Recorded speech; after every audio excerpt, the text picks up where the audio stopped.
Hello, everyone. Thank you so much for joining today. I have a really special guest today. I would think a lot of you people probably know who she Mhm. is. Her name is Stephanie, also known as at Mama Breaks. You can find her on Instagram, on YouTube. I would say that she's been pretty busy here lately, getting out there with her business, with her breaking business, and I feel like I'm starting to see you on a lot of different channels and podcasts and whatnot. You seem to be getting a lot of attention and traction lately with your business and what you're doing in the hobby. So thank you so much for taking the time to do this interview today and welcome. Oh, thank you so much for having me. I'm very honored to be on anyone's podcast or show. I think I'm very grateful that people want to hear my story and I'm happy to share it. Yeah, absolutely. Well, let's go ahead and talk about your story a little bit. I know you've been sharing it a lot lately, like I said, but I would once again like to hear kind of your story of how you got back into the hobby and what sort of led you down this path of starting this business. Without being so super detailed, I mean, my love for cards and collecting started when I was younger. I collected Pokemon cards. Hmm. And like a lot of us that did, we had didn't really see any long-term value in it. It was kind of like we really loved the TV show, so it was a way for us to connect to those characters and the Pokemon that we loved and kind of have that community at school where we weren't really buying actually or selling. We were kind of just trading amongst each other and learning how to play the game uh, as much as we could. But that's kind of where my love for collecting started. And once I was older and I started playing softball and I became very avid baseball Dodger fan, I kind of dabbled, I would say, into sports cards, into baseball cards specifically. I remember the first packs I opened were 2008 Topps baseball. And I Hmm. would kind of just pick out the Dodgers and really lose everything else. So it wasn't really anything that I knew that existed as an industry even then, or I knew no adults that collected or that rookie cards could someday be valuable or anything like that. So I kind of then grew out of that and grew up and, went to school and had my career. And it wasn't until I was teaching online during distance learning during quarantine that I Hmm. kind of had a little bit more time on my hands working from home, and I was looking for a gift for my stepdad actually. And I was hearing, okay, everybody's doing the sports card thing again, and everybody's making lines at Target because these cards are super valuable. So I was like, oh, I want to get my dad a nice basketball card. So I looked on eBay and I remember that day like yesterday because that's the day it happened for me. I looked on eBay and I was like, wow, I can't believe these kind of cards exist.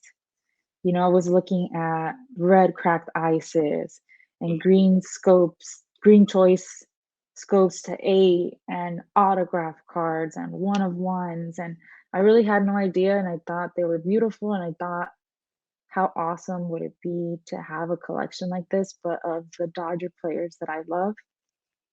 So that's kind of how I decided I wanted to start collecting. And I figured it's something I can do with my kids. Hmm. I was I was already looking for a hobby to do with my kids at the time actually, because I remember thinking that I really want to do something with them that we both enjoy to kind of, always remind me to spend that quality time with them because as you know, it could be so hard to spend time with your kids when you're working and you have so many other obligations, but that was definitely something that was very important to me.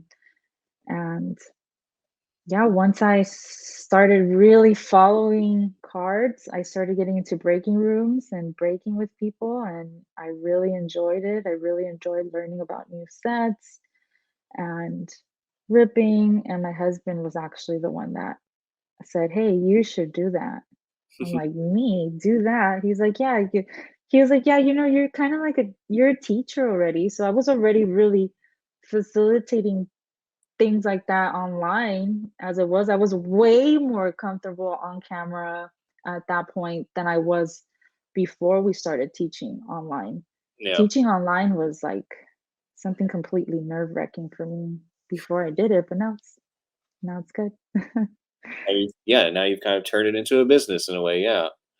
Um, Mhm, real quick, just as an aside, so unfortunately, I missed the Pokemon boat. I think, mhm, as well as around 1999 that it started really becoming popular in the United States. I was already like 15, and so I just kind of wasn't that interested in it when it started coming out in North America. But now I have a 5-year-old who is starting to get really interested in Pokemon. And so, like you were saying a while ago, how important it is to sort of find a connection like that with your kids. I have a 5-year-old and 7-year-old. My 7-year-old, I don't think is going to be interested in any type of card collecting or sports or anything like that. It feels like at the moment. My 5-year-old, not so much in sports cards once again, but really starting to get interested in Pokemon. And and I've actually taken her to a couple sports card trade shows so she can see some Pokemon cards, and she's picked out a few things here and there where we've gone. And so now she's already started to ask me like, Dad, when are you going to go to the next trade show so I can see some more Pokemon cards? Or she'll still often call them just Pikachu cards, but still. So yeah, I feel like I'm going to have to start getting to familiarize myself a lot more with Pokemon cards, and in particular which ones are probably, obviously with my daughter right now, she just wants things that look cute or things that she likes, whether it's Pikachu or Eevee or Charmander, some of those that she just likes because she likes the look of it. But still, trying to get a little bit more knowledgeable, just in terms of helping cultivate her love for Pokemon cards and seeing if that's something that she'll do later on in life. mhm. Absolutely, and I think, I love that point that you make, that she just likes the stuff that is cute to her, that, Yeah. appeals to her. That's kind of the way that we should all collect. I mean, Mm. that's the way we truly should collect, is those, like, the magpie, the shiny object, and really what you end up liking becomes what a majority of people like, and what creates demand for certain cards, and that's what increases the value in it. So yeah, I would just so my to that same thought, every time I rip open packs with my kids and they really like a card, I just, put it in a card saver and put it away for them. So you never know, if it is valuable one day, they could sell it for whatever they need, or if it isn't, they have a memory of doing that with me. So either way, it's a win-win. Yeah, absolutely. And yeah, that's how a lot of people got started with sports cards that are around our age or older. It's like, we collected in the 80s and 90s and didn't really care about value. And obviously a lot of those cards from that time period aren't that valuable this day and age. But it still gave us a love and a passion for it, so that Mhm. you get older and you realize, oh, okay, there are certain cards from certain time periods or certain cards of certain players that do exist that are rare, are valuable, or there are cards now that exist that have these amazing autographs and patches and all sorts of things that didn't exist back in the 90s when we started collecting. And it just really starts revving up more of an interest for people later on in life, but it still stems from that love and passion of collecting when you were a kid. Absolutely. Well, let's go back to talking about, okay, so you started finding an interest in cards and seeing what cards were doing on eBay and things like that, and looking at these breaker channels and whatnot.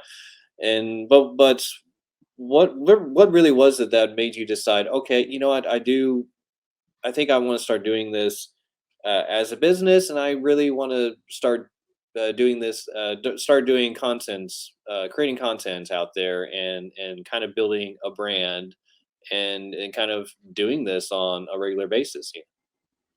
Yeah, that's kind of a difficult question to answer because I'm not really sure how the content aspect started. Um, but yeah, so my husband was the one with the idea. He said I should try it, and I thought I was just gonna be doing it, every now and then, kind of on the side from teaching. So it wasn't necessarily something that I was thinking of long term at the time. It was just something I was doing for fun. Like I said, I love learning about new sets and teaching about them and opening cards. I love ripping. That's something that can't go away from me.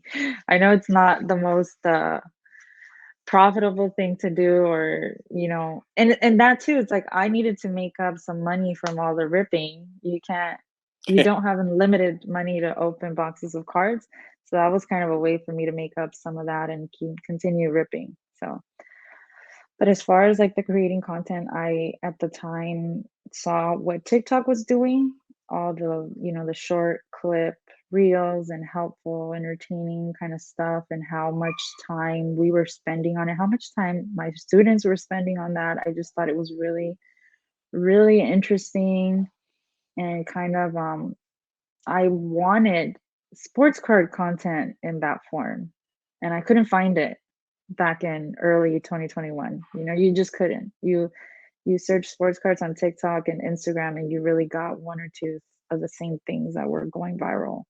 And I that was kind of my way to release some of that like creativity. I was thinking, oh, I have such great ideas that I can do for this and for that. And that's where it kind of started, like a creative release, and kind of my way of adding some value and providing some content that didn't exist at the time. So, yeah, and I was just fortunate enough that people found some of those things funny, or they liked it, or it was like a feel. I try to go for like, I don't even think I try to go for anything, honestly. I'm just what the things that I like, I try to share who I am. Mhm. And that's where the content started. And now I have so many ideas that I just need to start really doing out there. So I started like a breaking the set live that I do every Friday. I have some ideas for YouTube that I'll try next year. So mhm. Yeah, and so now you're on TikTok, your IG Live, your are those still kind of the main outlets for you in terms of reaching out and doing your breaks and things of that nature? Or are there other things that you're starting to come up with on other sites like Whatnot or other or your own personal site or anything like that that you're trying to expand into or whatever? Yeah, well, I like to say that breaking is also content. So definitely breaking is obviously the main part of my business, but I also think it's content too. So I'm breaking twice a week. I have a sports stream and a Star Wars stream on Fridays and Whatnot. I'm guest breaking for Bullpen about twice a month, and that's content to me. I Right. have my Instagram live where breaking down the set, and again, just talking about, cards that we love, and hopefully giving people ideas of what to collect, or what sets to collect, or what sets to go out and rip.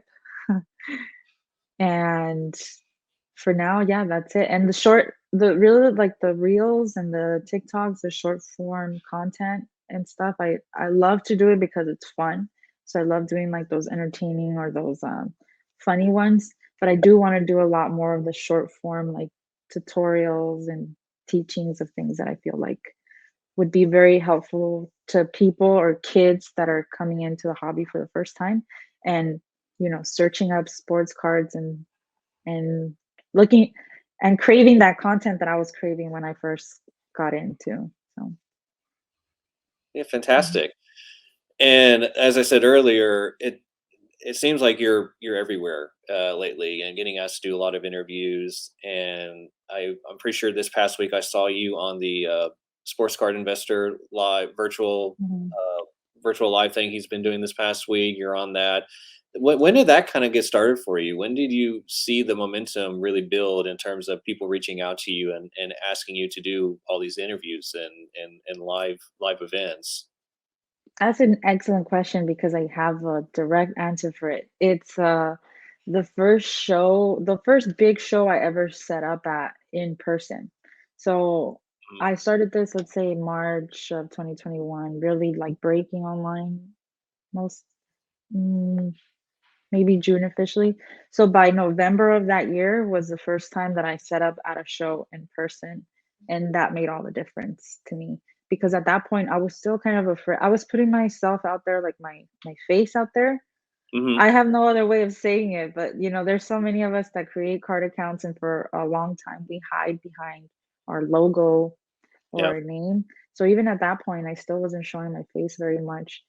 And I ran into someone who I followed on Instagram who I uh, respected and admired for the reason that he's always putting his face out there. He's always speaking to everyone in stories and very generous with his knowledge and being like I felt like I knew him. And I went up to him at the show and I was like, "Hey, Mark, this is Mark at Ultimate Pastime on Instagram and Facebook."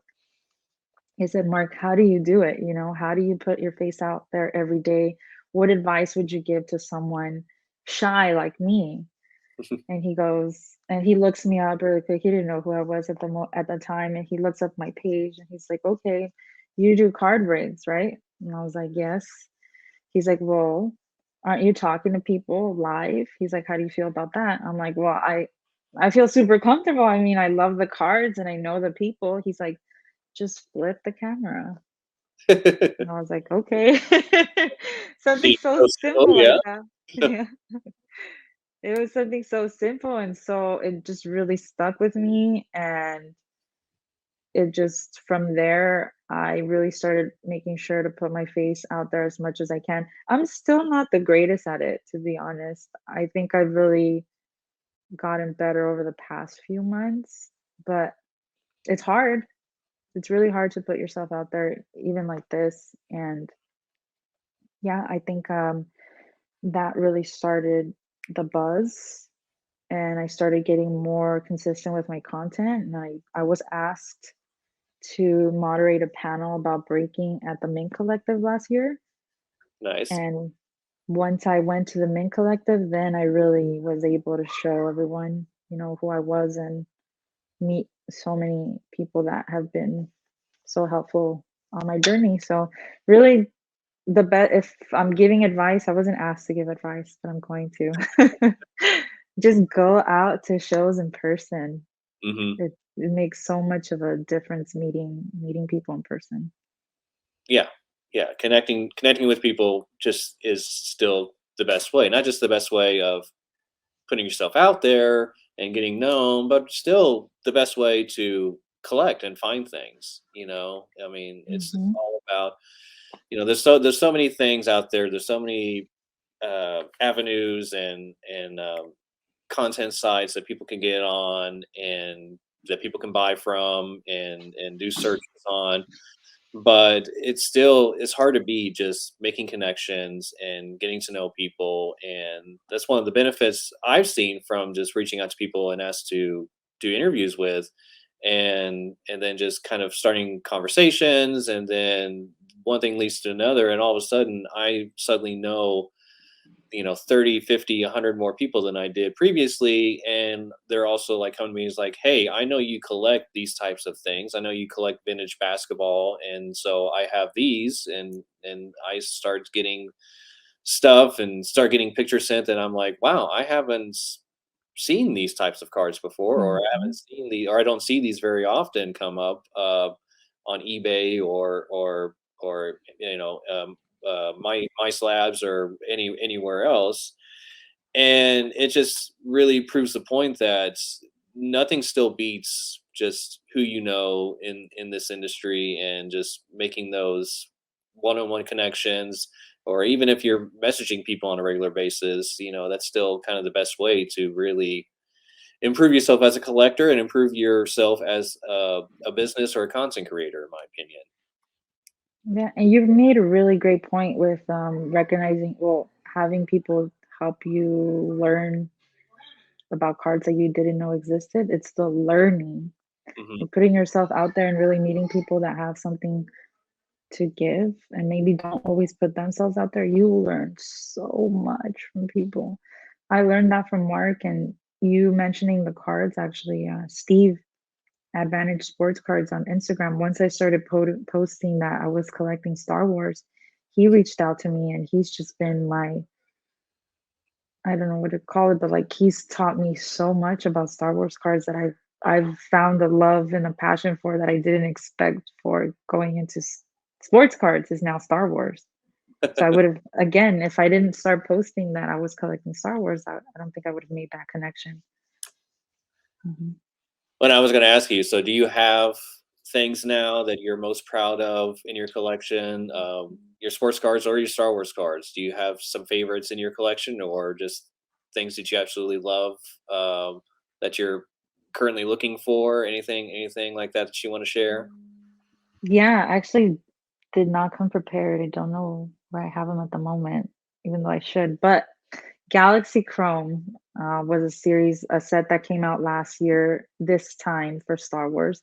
And essentially, what it was is they chrome finished uh, the best cards in 7 series of old Star Wars cards that really focused on artists' representations of Star Wars scenes or characters, right? So Mm, it wasn't that popular when it first came out. Actually, a lot of people did not really appreciate it, I guess. But it just so happened that that was around the time where I really started getting to Star Wars too, and I picked some of those up, and more people started creating a buzz around it. And I just think it's a beautiful set. And my favorite character is Leia.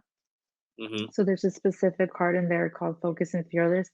It's like a blue background. I'm trying to collect the rainbow of that set, which is not a rainbow because it's all blue. What they did in that set is the serial numbered cards are the not textured because they're not textured. I wouldn't know how to call them, but it's the X Factor, the red to 5, Hmm. the X Factor to 10, the Mojo to 50. There's nothing numbered to 25. The Prism to 75, the Wave to 99, and the Atomic to 150. Yeah. I have all of them except the red and the one of one, which I know is like a weird way to start a rainbow, but I feel like I could do it. I'm proud of that one. Awesome. Um, Mhm. okay, and so do you also have a love for vintage Star Wars stuff, or are you kind of focusing on the more modern sets? Not so much. I really love the modern sets. Yeah. I definitely appreciate the first top set and everything, but I just think aesthetically the modern stuff is incredible. For whatever reason, Tops has really taken an interest in Star Wars these past couple of years because the product that they're coming out with is insane. It's great for Star Wars fans, I think. Star Wars Finest this year was so fun. They just came out with Topps Chrome Black, which I think it was an amazing idea too. So I definitely am looking forward to seeing what else they come up with for Star Wars in the next few years. So Yeah. So, do you think the? I mean, obviously, I feel like the market for almost anything has exploded these past few years, and I do know that pop culture stuff has been getting more popular. Obviously, Star Wars saw a big rise in the market. Marvel cards saw a big boom in the market, things of that nature. So, but from your perspective, so what have you seen with the market of pop culture cards, and do you think that's going to continue to lead to bigger and better things with pop culture cards in the future? yeah, I definitely think that Top sees especially the value in the pop culture series or brands. I think that are relevant. And Hmm. it's another way, I think, to just get more people into trading cards in general. Like I think Marvel cards, just like Pokemon cards, are a real great gateway to collecting sports cards one day for kids. It's a perfect way to get kids into to cards when they're maybe not understanding sports as well. Or I feel like the love of sports really develops once you start playing competitively. So that Yeah. kind of comes when you're older and when you have that, like, hey, I did collect Marvel cards and Pokemon when I was a kid. So it's like a really nice gateway into collecting sports cards when you're older too, for those that play sports. But really, I think I've seen the rise in the quality of cards that these card companies make of these cards, I think is really gonna be the telling factor. It's what they come up with and what new innovations they make to make these cards more desirable and aesthetically pleasing. Like I said, I don't know if anybody shares this sentiment with me, but I appreciate the old top Star Wars sets, but it's not something that I'm necessarily attracted to collecting. Yeah, But when the 90s the 77 set tops kind of remake in Sapphire Edition last year, right. it kills because it's so beautiful. Yeah, so it's the product really that is developed, I think it's gonna be a major factor in how it continues to grow. When I was wondering this, at some point in the past because I actually don't know too much about it. I haven't been keeping up with it in terms of once these companies lose their licenses to Fanatics with most of the sports cards that are out there. Yeah, what kind of attention will Tops and Upper Deck and whoever else that will keep the rights to the pop culture stuff and the Marvel obviously and Star Wars and everything else. I mean, you think that that is something obviously that they're gonna focus on even more, and you think that the licenses with some of the more popular pop culture stuff will probably still stay with companies like Tops and Upper Deck for the foreseeable future, and you'll still see a lot of the similar products for those types of cards stay consistent and the same in the immediate next few years or so.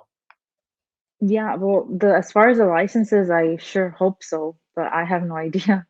But as far as their continued focus in it, I think that I don't I would I guess my first question that I would have to research would be like how um compared to the sports industry and just sports in general, how does it compare to how many people it reaches, like Star Wars and Marvel does and Pokemon? I think the biggest brand in the world right now, as far as things like that, is probably Pokemon, I think I've heard.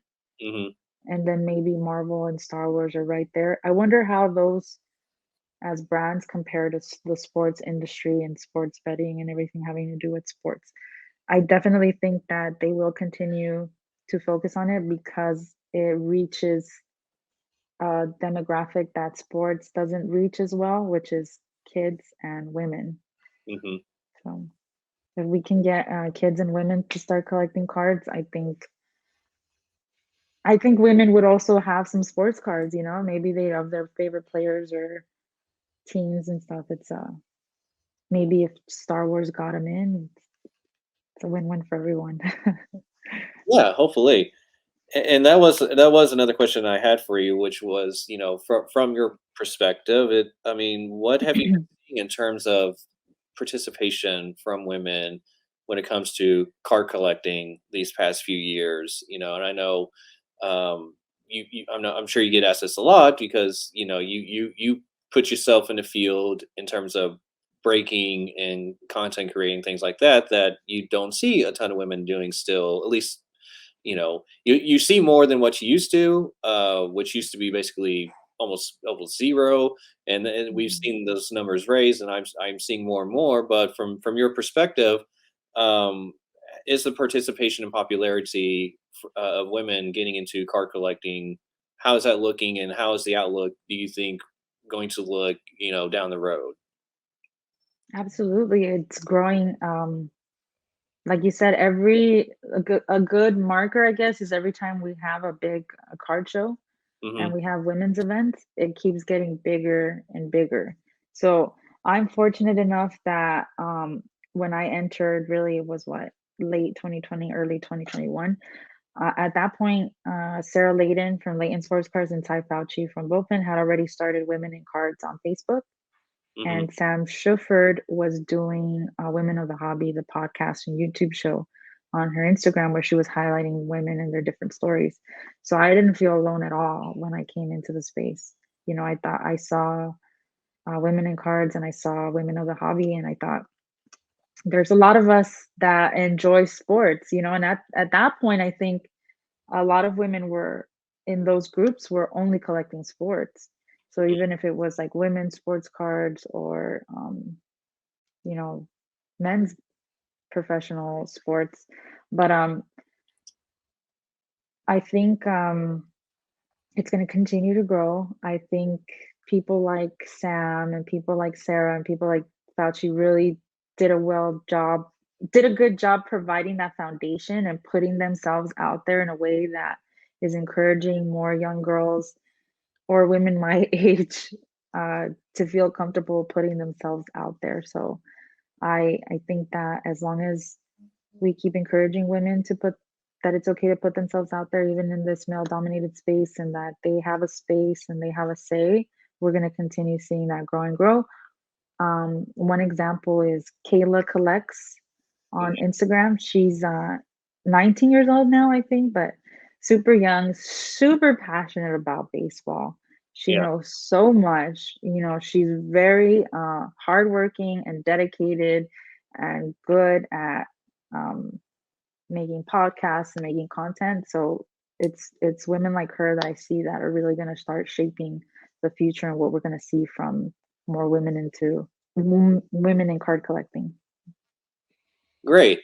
And in terms of like the product, like, if Fanatics came to you, for instance, and asked you what can we do with our product that you think would be more appealing to women, like, is there anything that you think the car companies and manufacturers, whatever, can do from their end, or do you think the product is still, pretty popular as it is, and it's just more about, a reach to get more women involved and out there in terms of collecting? Oh yeah, like I thought about this the other day actually, because obviously, you know, more pop culture cards and Star Mhm. Wars and in general, like TV shows. I know Zero Cool Cards, the Fanatics brand, is going to be working on making some more pop culture cards based on certain TV shows that I think would bring a lot more women in into card collecting, but also making some of these more premium sports card sets for women's sports, I think would be huge.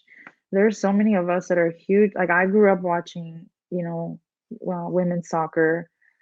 Mia Hamm was Mhm. my hero. USA softball. Um, Jenny Finch was one of my heroes. Can you imagine, you know, a Mia Hamm Kaboom or Jenny Finch Kaboom? I'd be all over that. I'd pay the pre take my money, tell me how much it is, you know? Like I want to see more premium product of female athletes for sure. National Treasure RPA of Sabrina. Like why does that not exist? That needs to exist. That's a good point. That does need, yeah. Could you imagine if they did some sort of a patch auto of Serena's, a tennis outfit or a piece of her tennis racket or something like that, and yeah, I think that would, people go crazy over that. Men would go crazy over that. I agree. I think you're right, and yeah, we've seen a few more products these past few years than what used to be out there. Once again, what used to be out there used to be, almost nothing. Serena Williams, for instance, outside of what the Sports Illustrated for Kids cutouts, from like '98 or '99 or whatever, and then like maybe a couple individual things from a few Upper Deck products or whatever. Some of their non-licensed products and things of that nature. But there really hasn't hardly been anything. And so even the market for like the Serena Williams like Upper Deck card or that Sports Illustrated Kids card that many people label her rookie card or whatever. I mean, the market for those things I've noticed has been growing like crazy over these past few years. And yeah, like you said, could you imagine if there was a Serena Williams Kaboom or anything like that got on the market? So yeah, I mean, I think you're right. I think that there can be even more attempt to make more premium products for those athletes for sure.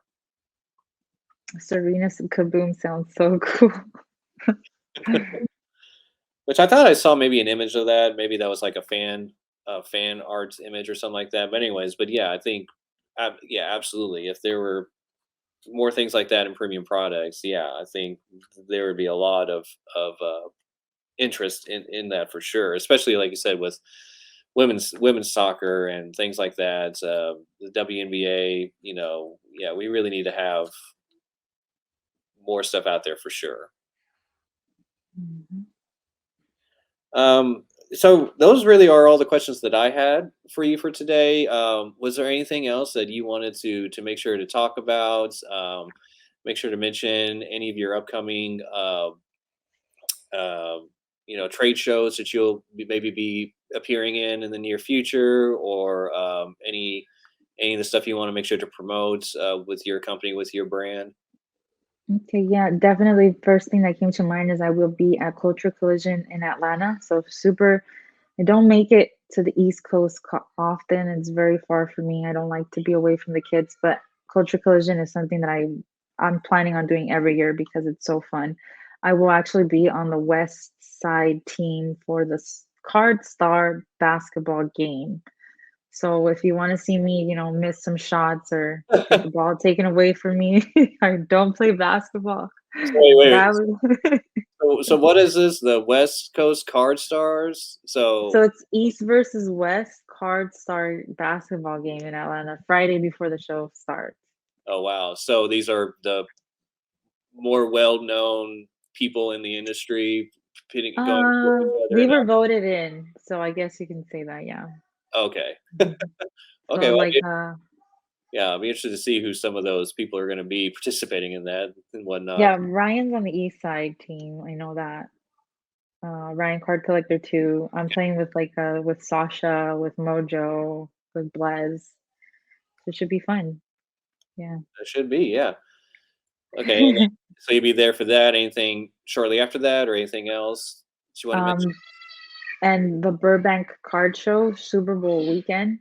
If you have kids and you're looking for a vacation, we have Disneyland right around the corner. I will be hosting in, I don't want to say massive, but probably the best event for kids at a card show there has been yet.